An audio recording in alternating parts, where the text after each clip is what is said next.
And now, suspense. All right, so we're just gonna start this thing off professionally now before we start getting deep into more conversation because I already know it's gonna be really good. So, welcome everybody to the first episode of what I don't know if we're just gonna keep this title, but I kind of just thought of like a working title of like the TEX and FOX show. You know, so I've like been so a little background. I've been a fan of Tex's videos probably since the beginning. I think I've been watching your videos since like the very beginning. And what I love so much about your videos is that like I think that we both have with talking to you and stuff, we both have a lot of similar taste in film and stuff. And but also we have a very, very similar sense of humor. like a lot of I think jokes, so because we send each other weird memes. Yeah, yeah, like memes that are like weird jokes and stuff that I could never send to anybody else because they just be like, "What the fuck is wrong with this guy?" and that's what I love so much about your videos is that, like at the end of the video, you would have this like some like funny meme or something like that, and I just feel like this is fucking hilarious because I used to do my physical media videos. I would do the same thing.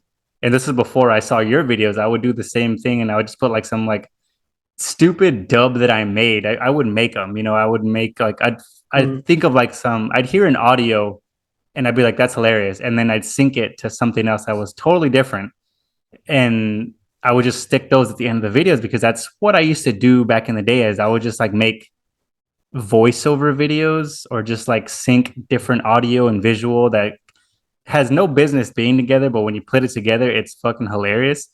So I would send me a couple of those. I know talking about it. Yeah, and I made a ton of those. I still have a bunch that I never used, like in my files and stuff. And I was like, that was kind of one of the things that was upsetting. And I was like, damn, like I had so many good ones. I even did a whole Batman versus Superman one. I'll probably send you that one.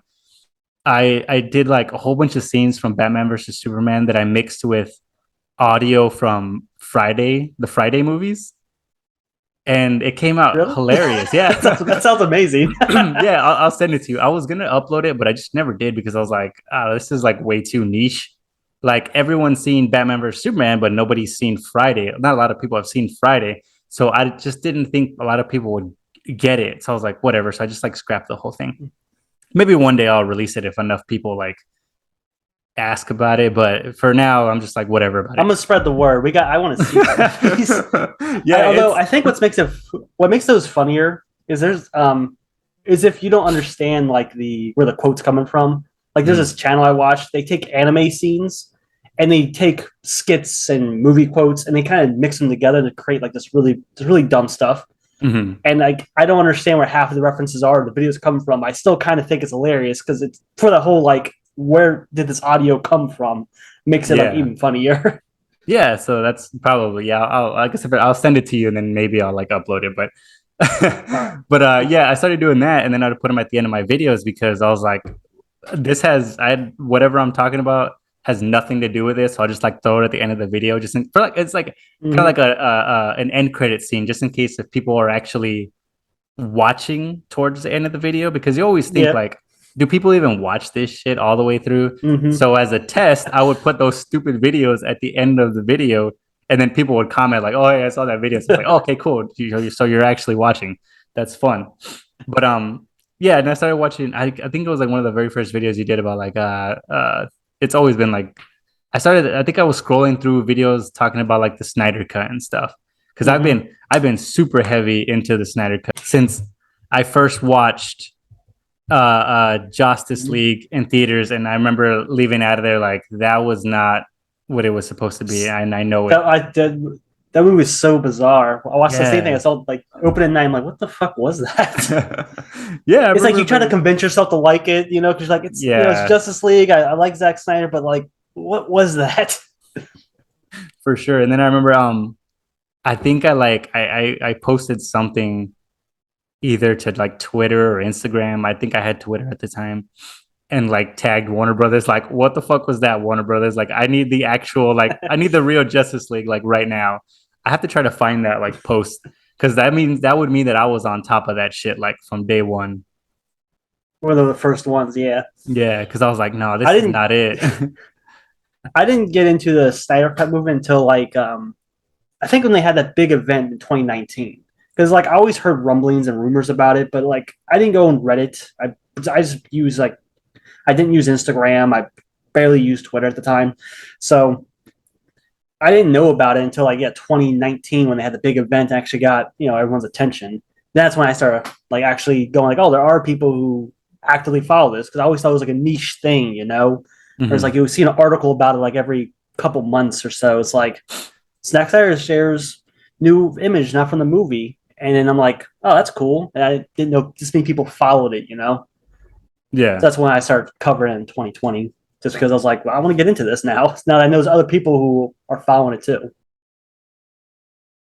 Okay, here we go. That's what I was trying to do. What's up?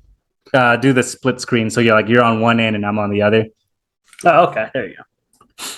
I usually I'm used to doing this one. I've never used this one because I'm used to doing the other one when I do my interviews is like whoever's talking, the camera kind of puts the focus on them because one, I don't want to show my ugly mug a lot, and two, people aren't here for me; they're here for the guests. Give yourself some credit. They're there for you, dude. I wanted to be that like no face cam guy.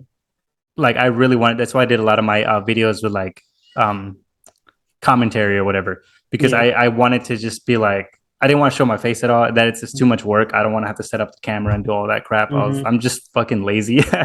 So I was like, oh, just like record my audio and then just put pictures and stuff to it. So I'm really good at editing and stuff like that. So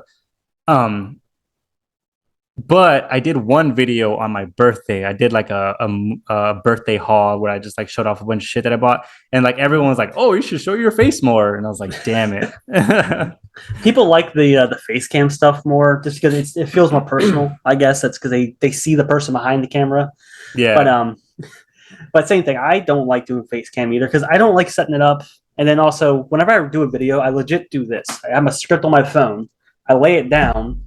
I pull the mic here and I lean forward. I look down at my phone as I'm talking. Eventually, I'll go off my little tangent, or I have parts memorized where I don't look at it. But like, imagine doing a video like that. You have to like put on the persona. You have to like talk to the camera. You gotta look good. I'm just not good at that. Yeah, that's the other thing too. I'm like, I gotta get dressed and I actually have to like do stuff. Shave, shower. I gotta look presentable. Yeah, I'm like, nah, I'm good. Most of the time, like, I'm recording stuff. I'm in like a tank top and like my pajama pants, and that's it. Oh yeah, same here. I wear like I love wearing. I have a 3X like. I work out in it because it's really comfortable. I have like a 3X like tank top that's like made that really soft material. I just throw it on because it's so comfortable. It's like it hangs loosely, Just recording that, it's easier. For this one, I threw on t-shirts. I thought oh yeah, I'm wearing a ghost face. There we go. Yeah, so it's been in my closet for a year, but I got it now. That's funny because like I started going through all my closet through all like my clothes and stuff, just to like donate shit or just stuff that I went through my closet and I was like, I got a lot of shit that I've never worn ever. And I realized like I have a ton of like DC shirts, like I have like 4 Batman versus Superman shirts that I just bought when the movie came out. I bought one, and then I see another one. I was like, oh, every time I found like a Batman versus Superman shirt, I bought it. So I have like 5 of them now. I wore one of them. The shirts go hard. Yeah. I bought one of them. I only wore it like twice. I wore it to the premiere of Batman vs Superman, and then I wore it again to like one of the Renaissance festivals that we have down here. And then that was it. And then it's just been sitting in the closet collecting dust. Honestly, I kind of do it intentionally because my mom, my brothers and sisters, they will always give me horror shirts, superhero shirts, and stuff every like birthday and Christmas. So I got like a lot of them. But like if you wash them, it like how the design kind of fades. So I will only wear it once or twice, and then that's about it. That's that's why I have them all in my closet. But I'll just wear normal plain shirts versus the actual designs, just because I don't want to ruin it. Yeah, but going back to the videos and stuff, like your videos are hilarious. Like especially those early ones, like you were just like, I don't know. Do you feel like you've kind of like tamed yourself a bit? Because like I remember those earlier videos, like you would go hard on some of like the really funny like jokes. A lot of them were like really overly sexualized, but like that's what made it funny. But do you think like you kind of like toned it down a bit? I did. I toned it down a lot because a lot of like my older videos, I put in what I thought was funny, and I love the random weird strange images I would put on. I loved like I don't know, at the time I thought it was kind of funny. I liked other YouTubers where they would just go really hard on stuff, you know. So I just did it. I just did that too. And I don't know. Over the last couple of years, I guess after doing it for a while, you kind of get tired of doing it. I guess. So now, like now, my videos aren't nearly as like like I said, they're more tame. I don't go as hard. I don't. And also, a lot of issues with copyright and like YouTube's bad like age restriction issues. I ran into a few of those because I'll say I put things in the video, and then once they got more strict with it, they would be like, "Oh, you can't have this in the video, or else you'll get limited ads because of you put this image and you said this." And I'm like, it's not really worth it sometimes, you know. And so that's why I kind of toned down like the cursing, all the weird memes and fucked up shit I would just put in. Yeah, that's weird. I've run into that too, and I'm just like, I'm super tiny channel, and then like I could only imagine like how much harder like they go at people with bigger channels. Oh yeah, I actually had to remove literally 3 videos the other day because they got partially blocked. One got blocked worldwide, another one got partially blocked, and the other one got demonetized completely.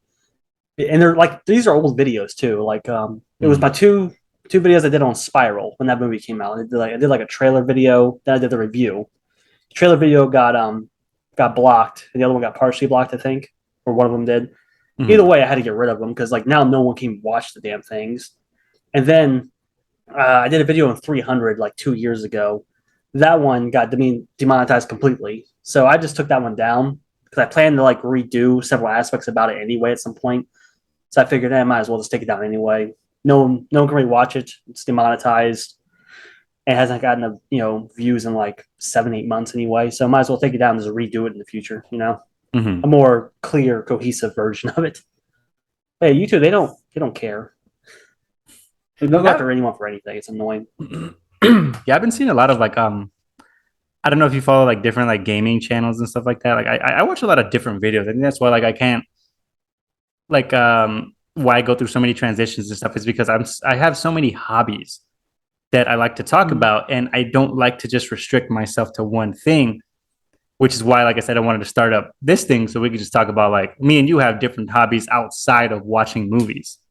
That's funny enough. Like that's funny enough. That's like how kind of me and you started talking was that we didn't start talking about like movies or like YouTube shit. It was Yu-Gi-Oh. Oh my god, yeah.